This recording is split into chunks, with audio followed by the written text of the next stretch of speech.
Les amis, est-ce que vous vous souvenez de ça? C'est le Beauty Blender que j'ai acheté la dernière fois chez Sephora. Et en gros, aujourd'hui, j'ai trop envie de mettre du fond de teint, ce qui m'arrive pratiquement jamais. Donc, c'est le moment parfait pour l'essayer et voir ce que ça donne. Déjà, j'adore la texture. C'est hyper spongieux. L'idée, c'est de faire un côté au pinceau comme d'habitude et un côté avec le Beauty Blender. On va commencer par l'anti-cerne. Et d'habitude, moi, je le fais au doigt. Donc, voyons voir avec le Beauty Blender. Non mais attendez, on va essayer de l'autre côté plutôt.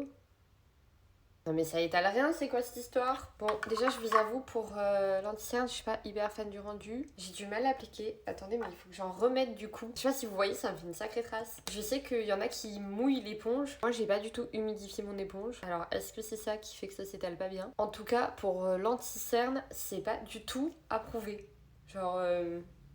J'ai pas compris le principe. Anyway, pour la partie la plus importante qui est le fond de teint. Et donc pour le fond de teint, j'ai utilisé celui-ci que j'avais acheté en Corée de la marque Espoir, qui en vrai, dans mon souvenir, est super agréable à mettre parce qu'il est très liquide, léger, enfin j'adore. Je vais commencer au pinceau pour un peu étaler ma matière. Oh là là, il sent tellement bon.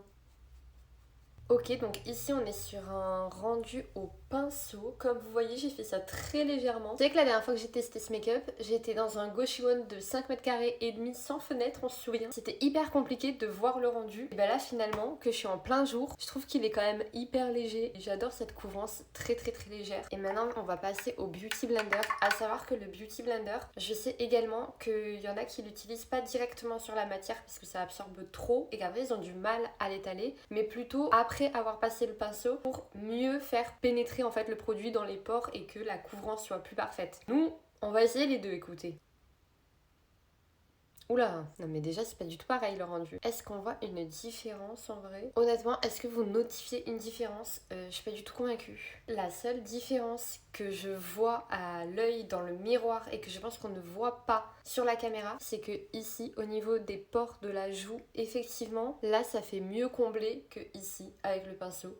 Mais la différence est très légère et en plus j'utilise un produit qui est très léger, qui a une couvrance très légère et que moi j'utilise avec parcimonie. Donc effectivement, je vois pas de fou. Attendez, je vais le passer sur le pinceau. Bon, et bien voilà.